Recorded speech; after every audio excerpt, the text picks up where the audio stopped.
मंगल तेरा हम सब करें अभिनंदन तेरा हे गौ माता मंगल तेरा हम सब करें अभिनंदन तेरा हे गौ माता मंगल तेरा हम सब करें अभिनंदन विप्रधेनु सुरसंदिहित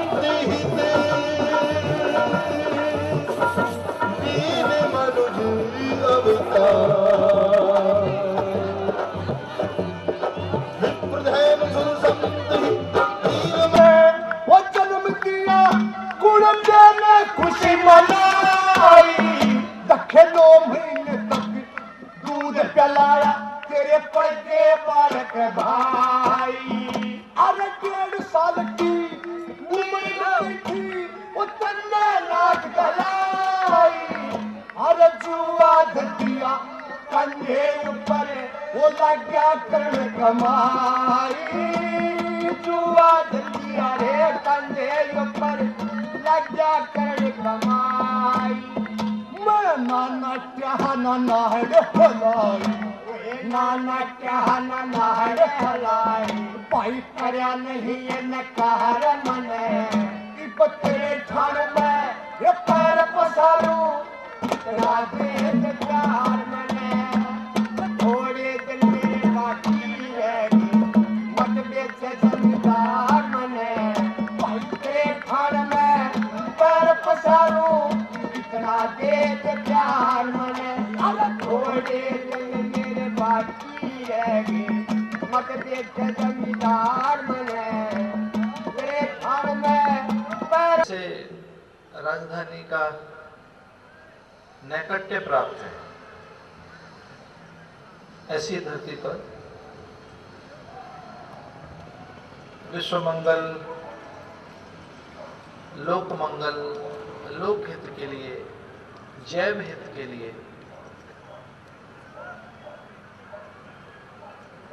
एक यात्रा का प्रवेश हुआ है। इस धरती पर यात्राओं का अपना एक इतिहास है। पूरे संसार में जितनी सभ्यताएं हैं, जितनी संस्कृतियां हैं, जितने मत पंथ और संप्रदाय हैं, वहां यात्राओं का विधान है। हमारे यहाँ भी कोई एक चीनी यात्री आया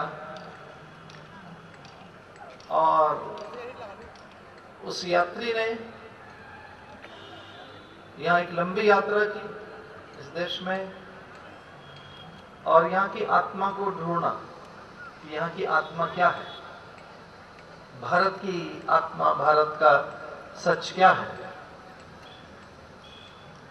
तो भारत का सच क्या है उसने अपनी यात्रा में लिखा है।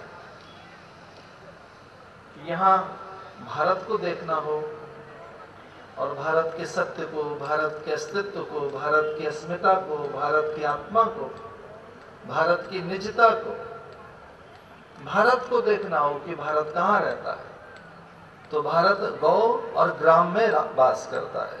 भारत को पूरा देखना हो तो वो गांव में मिलेगा और गौ में उसका वास है। तो हम भारतीयों को कभी ऐसा लगे कि हम अपना अस्तित्व देखना चाहें, कहाँ है हमारा अस्तित्व, हमारी सत्ता। उसके राज में गौ कसी बंद थी। रहीम जब गुजरात में लड़ाई करने के लिए गया था तो उसने फतेह करके आया तो अकबर ने कहा था कि मांग, तू क्या मांगता है? तो रहीम ने यही मांगा था कि जहाँ तक आपकी बादशाहत है वहाँ तक गौ से बंद होना चाहिए। तो अकबर ने कहा क्या मांग रहा है? तो बोले देना है तो दे, नहीं तो ये मेरे को दे। उसी वक्त अकबर ने फरमान जाहिर कर दिया, जो आदमी मार की सजा है वही गौ मारने की सजा होगी। उसी वक्त उसने पास किया था। और आज हमको आज़ादी मिली है। मैंने अंग्रेज का ज़माना भी बहुत देखा है। उस वक्त मेरी इतना हाहाकार नहीं था जितना आज हो रहा है। आज हमारे देश के अंदर में जितना बुचड़ खाना है, जितना कसाई खाना है, इसका लाइसेंस किसने दिया है, उसका रजिस्ट्रेशन किसने किया है, अब वो कैसे बंद करेगा? सबकी बात एक बात है आपके सामने में, जब तक के हिंदू मात्र एक आवाज हो, आपको युद्ध नहीं करना है, लड़ाई नहीं करनी है किसी से, आपका आवाज एक हो, जाति मिटा दो, जाति कोई होती नहीं है, बना लिया है। हम जितने यहाँ बैठे हैं सब मानव जात है।